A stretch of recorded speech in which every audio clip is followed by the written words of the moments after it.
서울 강남 새벽 공기가 차가웠다. 도담푸드 본사 건물 맨 위층 창문을 통해 들어오는 도시의 불빛이 이도윤의 얼굴을 비췄다.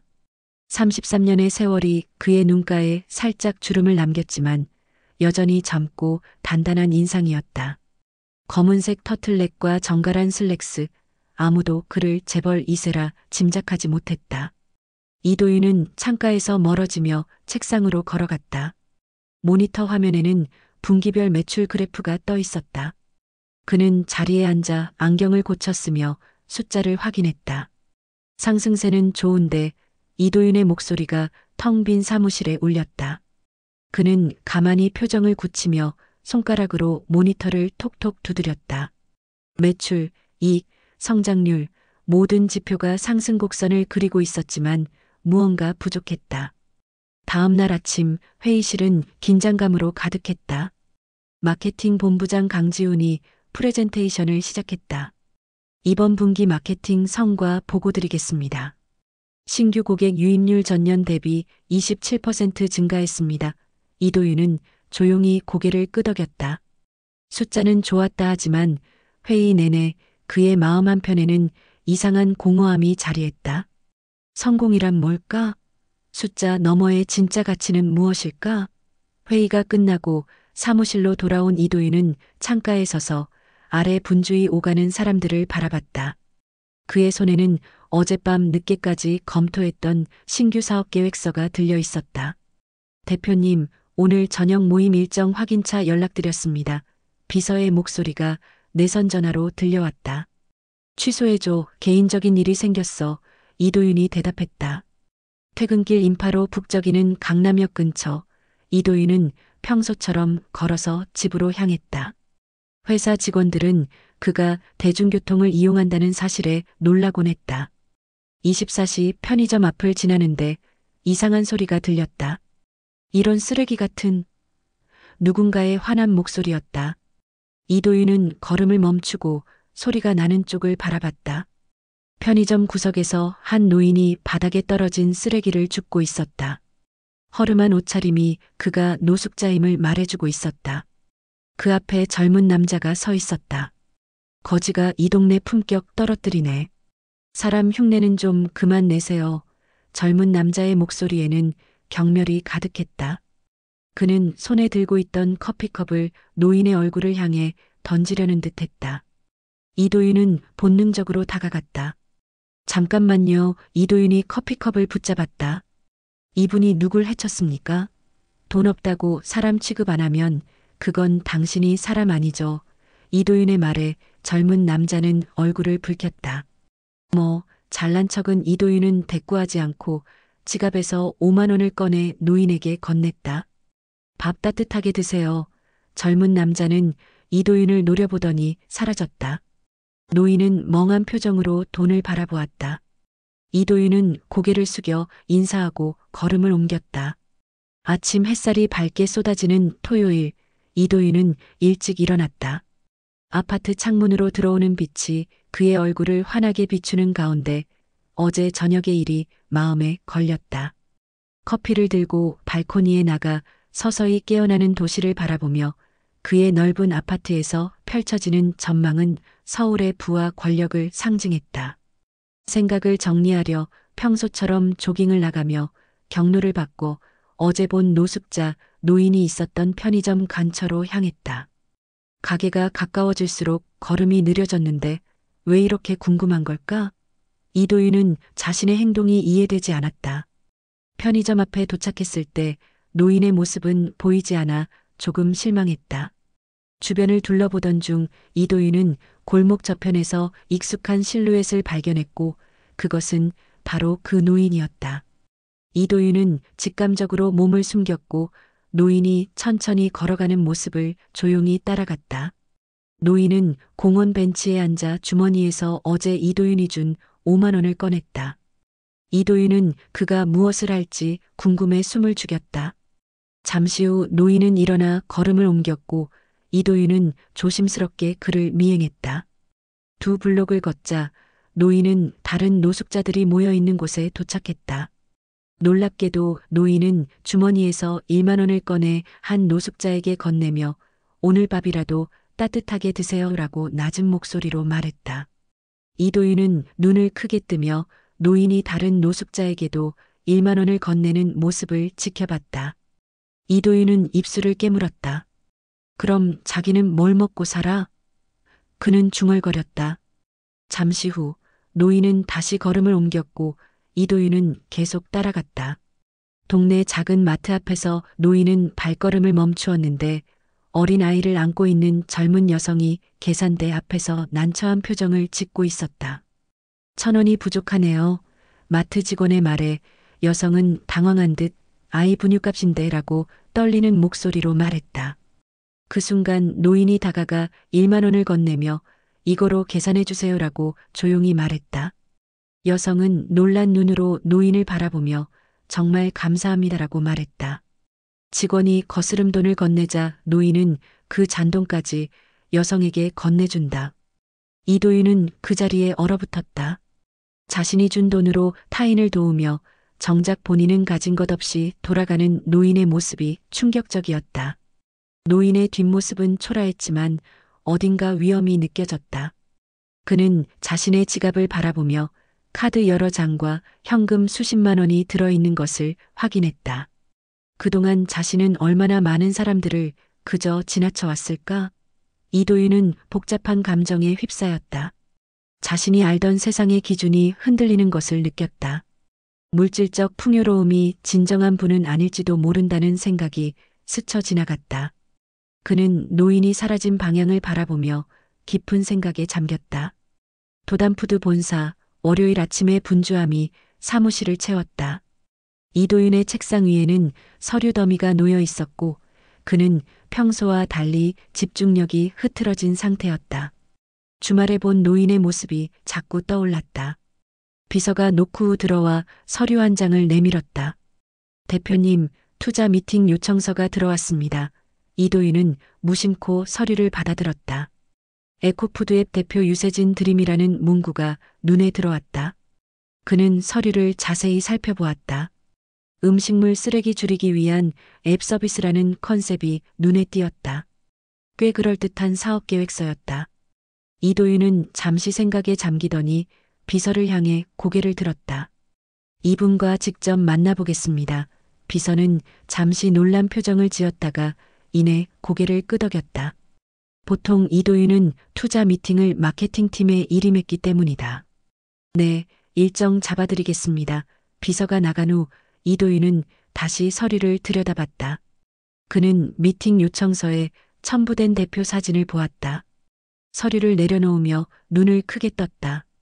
편의점 앞에서 마주친 오만한 젊은 남자였다. 이도윤의 입가에 미소가 번졌다. 이제 왜 내가 직접 만나고 싶은지 이유를 알겠군. 다음 날 도담푸드 회의실 앞 복도에서 유세진은 긴장된 표정으로 서 있었다. 그의 옆에는 젊은 직원 2명이 함께였다. 유세진은 넥타이를 바로잡고 머리를 정돈했다. 이번에 성공하면 우리 회사 대박이야. 그가 직원들에게 속삭였다. 회의실 문을 향해 손을 뻗던 찰나 문이 열렸다. 유세진은 환한 미소를 지으며 인사할 준비를 했다. 그러나 그 순간 그의 얼굴에서 핏기가 싹 사라졌다. 회의실 입구에 선 사람은 바로 얼마 전 편의점 앞에서 마주쳤던 그 남자였다. 아, 저번 유세진의 목소리가 떨렸다. 이도윤은 무표정한 얼굴로 유세진을 바라봤다. 회의실 안의 공기가 순식간에 얼어붙었다. 유세진은 얼굴이 창백해지며 한 걸음 물러섰다. 이도윤은 차가운 눈빛으로 그를 응시했다. 투자란 사람을 보는 일입니다. 그의 목소리는 낮고 단호했다. 그리고 난 사람을 무시하는 이에게 투자하지 않아요. 유세진의 눈이 커졌다. 그의 입술이 파르르 떨렸다. 옆에 있던 직원들은 상황을 이해하지 못한 채 당황한 표정으로 서로를 바라봤다. 유세진은 서류 가방을 떨어뜨렸고 서류들이 바닥에 흩어졌다. 그는 허둥지둥 서류를 줍기 시작했지만 손이 떨려 제대로 잡히지 않았다. 이도윤은 그를 내려다보며 한마디도 더하지 않았다. 그저 차갑게 바라볼 뿐이었다. 유세진은 결국 떨어진 서류들을 대충 챙겨 가방에 넣고 고개를 숙인 채 뒤돌아섰다. 굳은 얼굴로 빠른 걸음으로 복도를 지나갔다. 그의 직원들은 어찌할 바를 모르고 쫓아갔다. 이도윤은 회의실 문을 닫고 창가로 걸어갔다. 아래에서 유세진이 회사 건물을 빠져나가는 모습이 보였다. 노인에게 했던 그의 모욕적인 행동이 떠올랐다. 거지가 이 동네 품격 떨어뜨리네, 그 말이 귓가에 맴돌았다. 이도윤의 가슴에 뜨거운 감정이 차올랐다. 그는 주먹을 꽉 쥐었다 풀었다. 오랜만에 느껴보는 정의로움의 쾌감이었다. 그런데 왜 마음 한구석이 허전할까? 그는 다시 창 밖을 바라봤다. 노인의 모습이 떠올랐다. 자신의 이익보다 타인을 먼저 생각하는 그 노인과 자신의 이익을 위해 타인을 짓밟는 유세진. 대조적인 두 사람의 모습이 그의 마음에 깊은 생각을 남겼다. 그날 저녁 이도윤은 어머니 정희 여사의 집을 찾았다. 아파트가 아닌 오래된 단독주택. 그곳은 이도윤이 자란 곳이었다. 현관문을 열자 익숙한 고향의 냄새가 그를 반겼다. 어머니, 이도윤이 부르자 부엌에서 정희 여사가 나왔다. 왔니? 밥 먹었어? 정희 여사의 따뜻한 목소리에 이도윤은 어깨에 긴장이 풀리는 것을 느꼈다. 저녁 식사를 마친 후 이도윤은 거실 소파에 앉아 어머니에게 노인 이야기를 털어놓았다. 자기는 굶으면서 다른 사람에게 나눠주는 모습이 이상했어요. 그가 말했다. 정희 여사는 잠시 아들의 이야기를 듣더니 멀리 바라보는 눈빛으로 침묵했다. 이도윤은 어머니의 표정이 어딘가 복잡해 보인다는 것을 알아챘다. 어머니? 이도윤이 다시 불렀다. 정희 여사는 천천히 입을 열었다. 예전에 우리도 노숙하던 시절이 있었단다.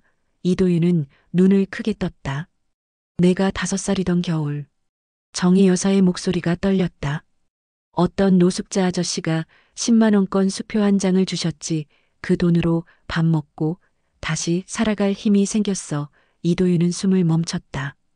어머니의 고백이 그를 충격에 빠뜨렸다. 노숙자? 그는 자신의 어린 시절을 필사적으로 기억해 보려 했지만 그 시절의 기억은 희미했다. 왜 말씀 안 하셨어요? 이도윤의 목소리가 갈라졌다. 정희 여사는 씁쓸한 미소를 지었다. 내가 그 기억 잊고 잘 살길 바랐으니까. 이도윤은 감정이 복받쳐 눈시울이 붉어졌다. 어머니의 손을 꼭 잡았다. 그런 시절이 있었다니. 이도윤은 중얼거렸다. 정희 여사의 눈에서 눈물이 흘러내렸다.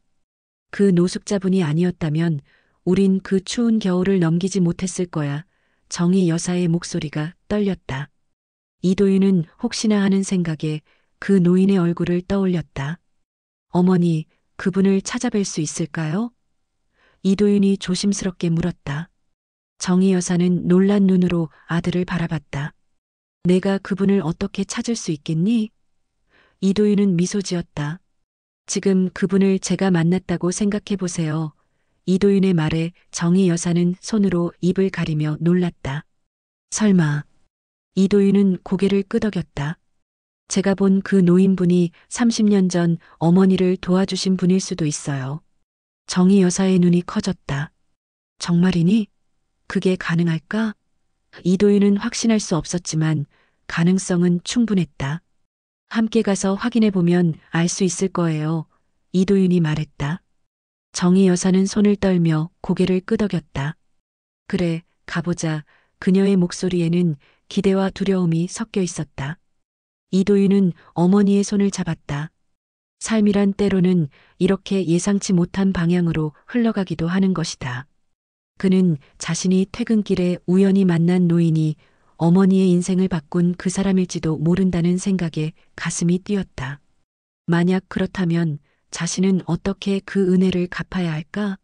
어머니와 함께 노인을 만날 생각에 이도윤은 설레는 마음을 감출 수 없었다. 그것은 단순한 만남이 아니라 30년의 세월을 뛰어넘는 인연의 재회가 될 것이다.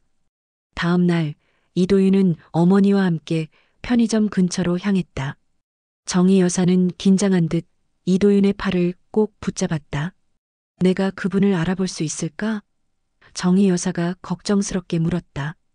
이도윤은 어머니의 손을 꼭 잡아주었다. 기억이 나지 않아도 괜찮아요.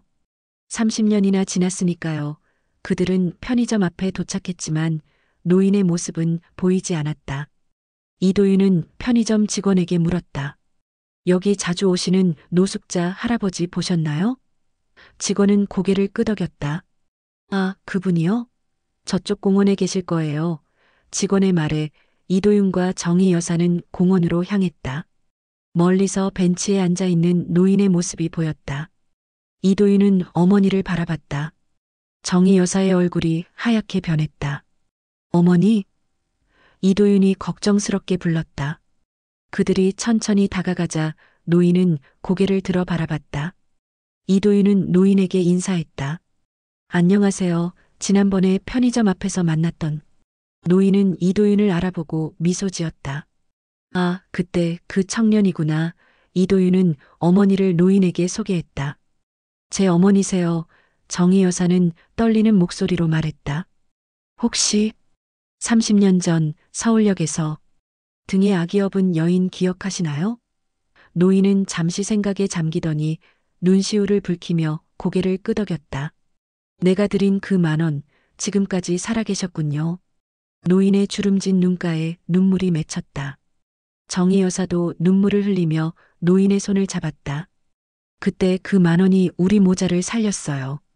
이도윤은 옆에서 두 사람의 대화를 지켜보며 숨을 죽였다. 어린 시절 자신은 어머니 등에 엎여 추위에 떨고 있었던 것이다. 그리고 최정만이라는 노숙자가 나타나 마지막 10,000원을 건넸다. 그 돈이 자신과 어머니의 인생을 바꾸어 놓았다. 이도윤은 가슴이 뭉클해졌다. 최정만은 소매로 눈물을 닦으며 물었다. 그 돈으로 뭘 하셨나요? 정희 여사는 이도윤을 바라보며 미소 지었다. 그 돈으로 허기진 배를 채우고 살아갈 힘을 얻어 시장에서 자투리 야채를 얻어와 작은 포장마차를 시작했어요. 이 아이를 키우며 조금씩 모아 지금은. 최정만은 고개를 끄덕이며 이도윤을 바라봤다. 훌륭한 청년이 되었군요. 이도윤은 고개를 숙였다. 모두 어머니와 최정만 할아버지 덕분입니다. 그들은 근처 카페로 자리를 옮겨 이야기를 나눴다. 최정만은 자신의 삶을 들려주었다. 원래 중소기업 회사원이었지만 IMF 외환위기 때 직장을 잃고 가족마저 잃었다고 했다. 하지만 그런 역경 속에서도 자신보다 더 어려운 이들을 돕는 일을 멈추지 않았다. 이도윤은 최정만의 이야기를 들으며 깊은 감동을 느꼈다. 자신이 편의점 앞에서 본 장면들이 이해되었다. 최정만은 자신의 처지와 상관없이 남을 돕는 삶을 살고 있었다. 정말 감사합니다. 할아버지 이도윤이 진심을 담아 말했다. 최정만은 손사래를 쳤다. 고맙다는 말은 필요 없어. 그저 나처럼 도움이 필요한 사람을 도와주면 돼. 며칠 후 이도윤은 회사에서 늦게까지 남아 새로운 프로젝트 기획서를 작성했다. 한 사람의 온기 프로젝트라고 이름 지었다. 그는 커피를 마시며 화면에 떠오른 단어들을 지켜봤다. 한 사람의 온기, 또 한 사람을 살린다. 이도윤은 슬로건을 적으며 미소 지었다. 최정만의 선행이 정희 여사와 자신에게 전해졌듯이 그 선행의 고리를 이어가고 싶었다. 그는 기획서를 완성하고 프린트했다. 다음 날 아침 도담푸드 회의실에서 임원회의가 열렸다. 이도윤은 새 프로젝트를 발표했다. 우리 회사가 이익의 일부를 사회에 환원하는 방법을 고민했습니다. 임원들은 관심 있게 귀를 기울였다. 마케팅 본부장 강지훈이 물었다. 구체적으로 어떤 프로젝트인가요? 이도윤은 차분히 설명했다. 한 사람의 온기 프로젝트는 홈리스 분들이 자립할 수 있도록 돕는 프로젝트입니다. 임원들 사이에서 웅성거림이 일었다. 홈리스요? 대표님, 그게 우리 회사 이미지에 맞을까요? 강지훈의 목소리에는 의구심이 가득했다. 이도윤은 눈을 지그시 감았다가 다시 열었다. 사람은 숫자보다 깊습니다. 그의 목소리는 조용했지만 단호했다. 우리가 추구해야 할 가치는 숫자가 아닌 사람입니다. 회의실이 조용해졌다. 이도윤은 계속해서 프로젝트를 설명했다. 최종적으로 이사회의 승인을 받았고 프로젝트는 시작되었다. 이도윤은 최정만에게 연락했다. 프로젝트가 승인됐습니다. 할아버지를 뵙고 싶은데 시간 괜찮으세요? 최정만은 흔쾌히 만남을 승낙했다.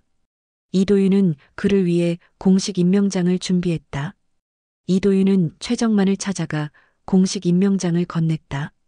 한 사람의 옹기 프로젝트 초대 대표 최정만은 놀란 표정으로 임명장을 바라봤다. 나 같은 사람이 무슨. 이도윤이 말을 이었다.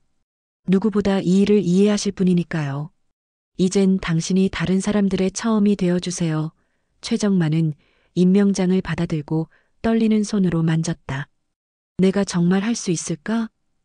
이도윤은 고개를 끄덕였다. 할아버지는 이미 그 일을 평생 해오셨잖아요. 최정만의 눈에서 눈물이 흘렀다. 그는 고개를 끄덕이며 임명장을 가슴에 안았다. 이도윤은 그 모습을 보며 가슴이 뭉클해졌다.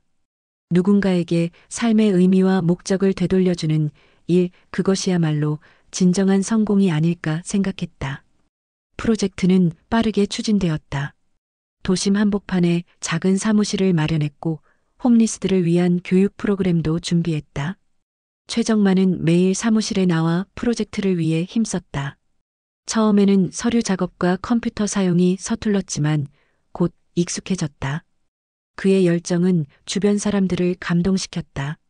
내가 평생 해온 일인데 이제야 제대로 하는 것 같아 최정만이 환하게 웃으며 말했다.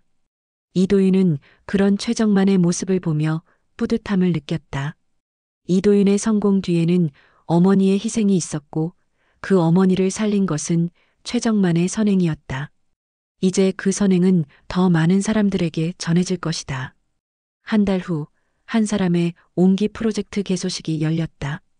도심 한복판 작은 건물에 대형 현수막이 걸렸다. 한 사람의 옹기, 또 한 사람을 살린다. 최정만은 오랜만에 차려입은 정장 차림으로 연단에 섰다. 그의 얼굴에는 긴장감과 함께 미소가 어려 있었다. 이도윤과 정희 여사는 뒤쪽에서 그 모습을 지켜보며 조용히 박수를 쳤다. 최정만은 마이크 앞에서 떨리는 목소리로 말했다. 저는 평생 남을 도우며 살아왔습니다. 그런데 그 작은 선행이 이렇게 큰 결실을 맺을 줄은 몰랐습니다. 청중들은 그의 이야기에 귀를 기울였다. 한 사람의 작은 도움이 또 다른 사람의 인생을 바꿀 수 있습니다. 우리 모두가 서로의 처음이 되어 줍시다. 그의 진심 어린 말에 많은 사람들이 감동했다.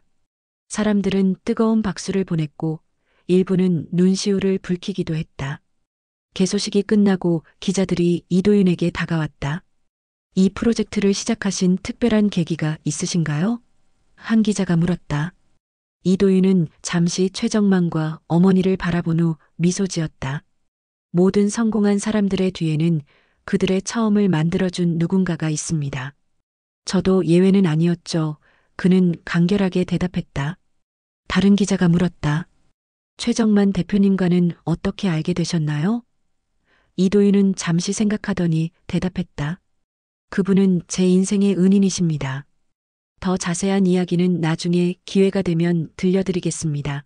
그는 더 이상의 질문을 정중히 사양했다.